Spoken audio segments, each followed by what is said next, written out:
দিবাকরকে গিয়ে বল দিবাকর সেনের ছেলে এসে গেছে। বল।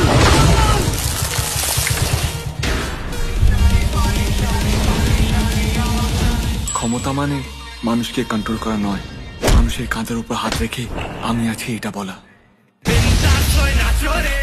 এইভাবেই যদি সারাটা জীবন কেটে যেত ভালো হতো না বলো? আটকাচ্ছে কোথায়? আমার বাড়ি। বাপরের বংশের কেউ যেন বেঁচে না থাকে। আজ সবকটা এক জায়গায় জড়ো হয়েছে, একটা কেউ আস্ত ছাড়বে না।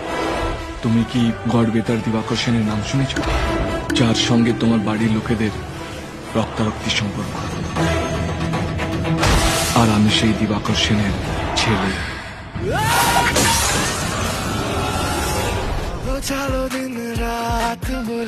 ও হচ্ছে আমাদের বড় কাকুর ছেলে, আর ও হচ্ছে অঞ্জলি। নমস্কার। একটা সুযোগ পেলে বিয়ে করলাম। যতক্ষণ ওই বাচ্চাটা বেঁচে আছে তোরা কাউকে মারতে পারবি না। যারা আমার মাকে মেরেছে তাদের আমি একজনকে বাঁচিয়ে রাখবো না বাবা। কেউ কিছু হারাবার আগে তুই এই গ্রাম ছেড়ে আমাদের সবাইকে ছেড়ে চলে যা। অঞ্জলি, আমি তোকে ওই অমানুষের হাতে তুলে দিতে পারবো।